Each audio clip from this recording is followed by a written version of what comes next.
hope you're doing well because things are about to get crazy. We are going to be listening to the great and powerful Led Zeppelin 4, Número 4. And we're just going to be tackling side 1, but I think even then, this is going to be spectacular. Kicking us off at number 1, we have Black Dog. Something that's going on that is really exciting in this song is that I feel like we have a blend of different eras of rock and roll coming together for this one song. Like we have a very old-timey classic pattern that's going on, like and then the fact that the music cuts away and just completely leaves us in the dust is like a mix between something that is modern even to this day right now, modern when this song came out, and then classic from way before this song released. So it just feels like this past, present, future rock smoothie.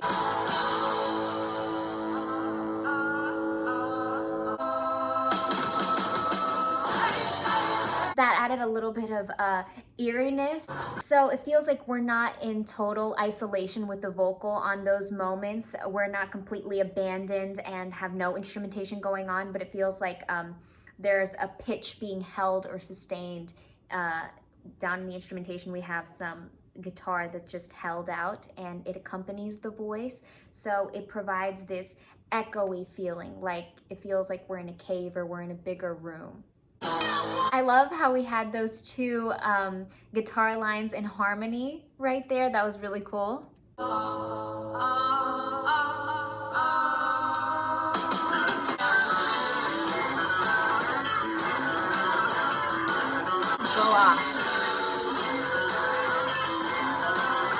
A really fun and cheerful way to kick things off, although there were definite moments that were ominous and eerie, a little creepy.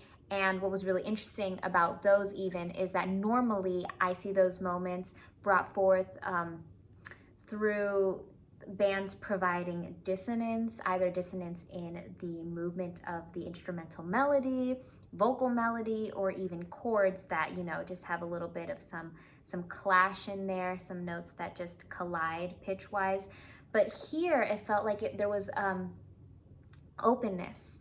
The whole song felt open, but then those moments that were like honed in that felt a little off kilter were even more open. It was very bright all the way through, which was really fun. The activity in both the percussion and the guitars were so crazy and interesting in the well that they intertwined with each other and the voice. The call and response nature that took place kind of drove the song forward and gave it purpose. I thought that the percussion was so instrumental in that, dragged us into that motif, and it also was the thing that ended us out. So even though it feels like Led Zeppelin can't get any more rock and roll than where they went with Black Dog, their next song is literally titled Rock and Roll.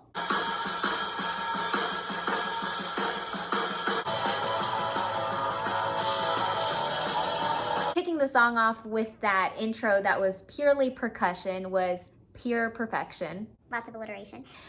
And it feels like we're going even further into the classic rock and roll era. Like we're just going back in time, a little bit of musical time travel through rock and roll. Feels like we just plugged this song into the jukebox and we're at a diner enjoying.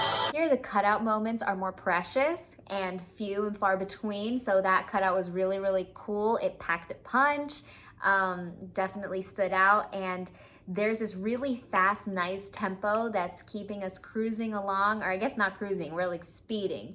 And it's very exciting, thrilling. We've got major inundation. We have lots of major chords surrounding us. So good.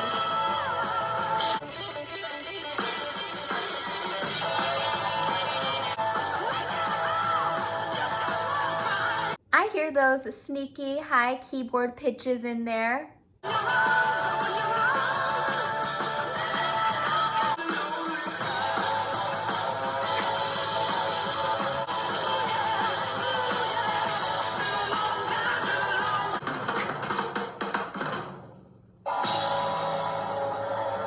Waiting for that ending to drop and kick in. just made me think that perhaps EDM stole that whole idea of the beat dropping from the grand finales of rock and roll, because it's such a satisfying feeling. Why wouldn't someone want that sooner? The song is so spectacular. I was having the greatest time just rolling around and sinking into that rock and roll feeling. And then suddenly that piano just shined through and my mind exploded. At number 3, we have The Battle of Evermore. And if that name sounds familiar to you, specifically the word Evermore, drop below in the comments why that could be. Where could you have heard that before? I don't know.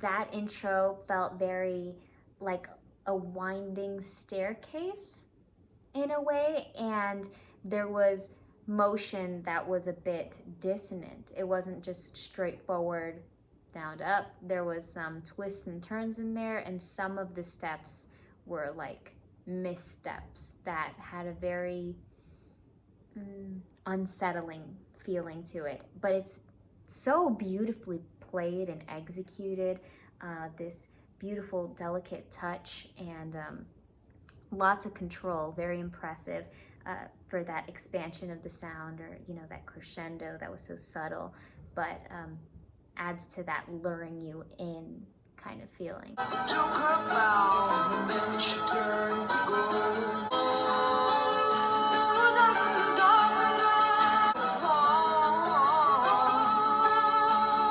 Each phrase seems to cut off the last, like it feels like there's this rippling effect going into each one.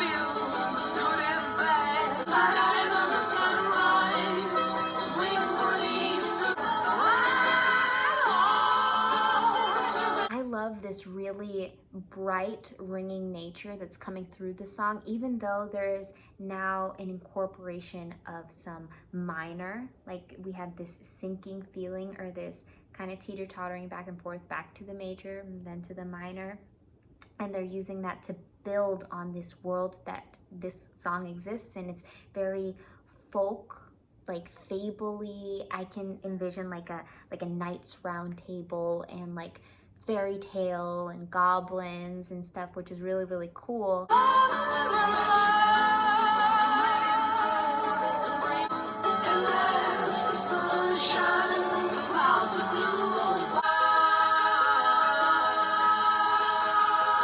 Harmonies are just going crazy. They're further selling this time period piece of a song, and the lyrics, with flames from the dragon of darkness, the sunlight blinds his eyes.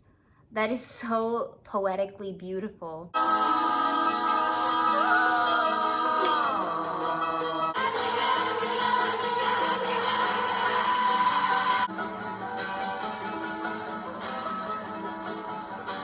I love how the song trails off and we just have that decrescendo, but there's a sense that this song is still playing somewhere out there, like it's still going on in that land still exists, and we just got a glimpse. I thought it was performed magnificently. There was definitely a lot of skill from the vocals and all the harmonies that they did, even the mixing and mastering, the technique used to play that lute-like instrument.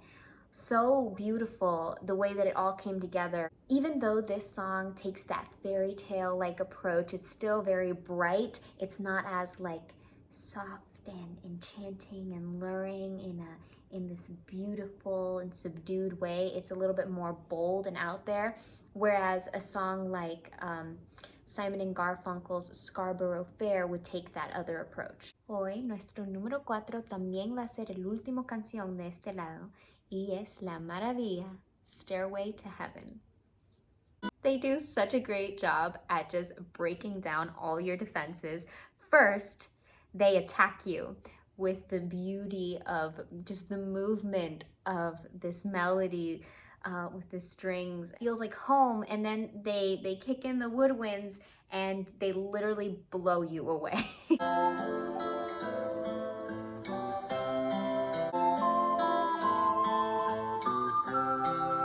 Even though this is a first listen to this side, this isn't the first time I've heard Stairway to Heaven, but it is the first time I've heard it in context with the rest of the album. And now I have a better understanding of how we got here. This is existing in the same world that they took us into with the Battle of Evermore, mystical. There's a beautiful acoustic nature ringing through with the acoustic guitars and how grounded they feel paired with the woodwinds, and then the vocals on this one just stand out so beautifully. Like when someone has really beautiful eyes and they wear a shirt that really makes their eyes pop, like the vocals definitely pop on this song. So we're starting to slowly see the growth in this song. We see newer elements being incorporated, which is planted so well, so meticulously, because it's not all at once, you know, it's very subtle. The growth, we have a little bit more of an electronic presence. We have a more sustained notes, holding a little bit more weight. There's more gravity. The voice feels a little more supported. I have seen rings of smoke through the trees.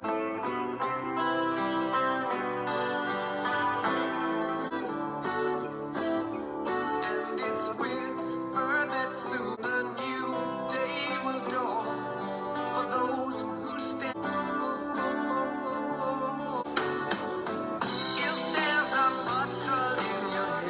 We have the beat dropped moment, and the percussion just came in here and just knocked us out.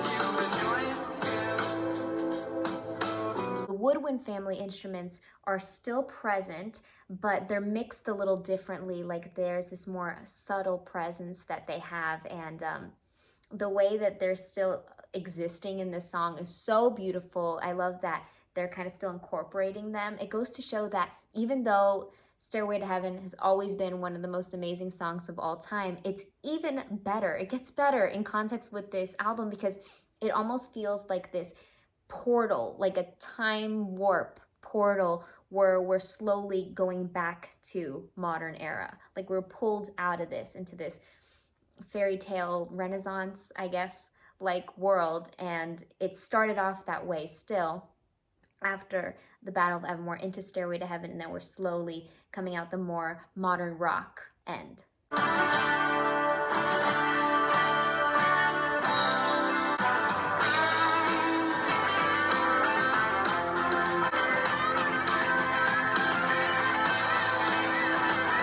I'll be on the drums and you gotta get the guitars, all right? Okay, go.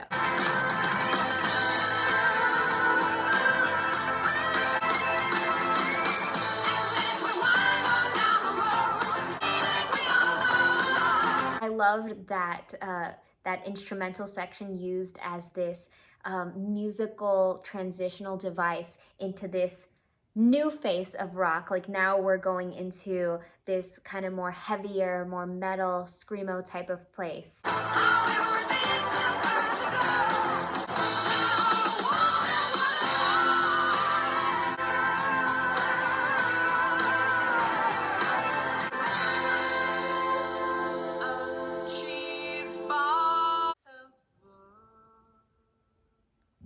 That delicate ending, are you kidding me? I know that it's already this iconic, legendary piece of art, this song. It goes down in history with all the greats, like many of the Beatles songs, like Bohemian Rhapsody, you know, Stairway to Heaven is right there. It's in the conversation, but in context with the rest of Led Zeppelin 4, it's beyond. It goes beyond what I thought it was. Listen, I absolutely cannot wait to finish this album, but I know that we have a few albums opened that we haven't finished yet that we need to get to side twos of. So, you know, we'll get to work and knock out all the things that are pending, and then we'll get to this. But oh my gosh, I'm just still reeling from the euphoria that this side one of Led Zeppelin 4 has left me with. So crazy. Thank you for embarking this crazy, whimsical, fantastical journey with me today. I appreciate you guys so very, very much. And a huge, enormous thank you and so much endless love for our wonderful Super Thanks heroes. Thank you to Richard Olsen, Marissa Martinez, Bob Charles, Souris, Sweetish Jeff, Ed Myers, and Teri. I love you guys so much. I always say that it's thanks to you we can keep the operation going, so I'm very, very grateful, eternally grateful. And to our ultimate super thanks superheroes, I still struggle to find the right words to use to express that I'm grateful for you and everything that you do. Every word I said is true. I wish there was another way to prove you're a blessing. Oh, Richard Olsen and Marissa Martinez. Thank you, thank you, thank you. Thank you guys so very much. I'll see you very, very soon. Remember to keep taking care of yourself. Do something super fun. We're getting into fall soon and Halloween season, so I'm very, very excited. I'm gonna try to lean into that. Who knows, that might mean a little bit more rock. I don't know. Be on the lookout and take it easy.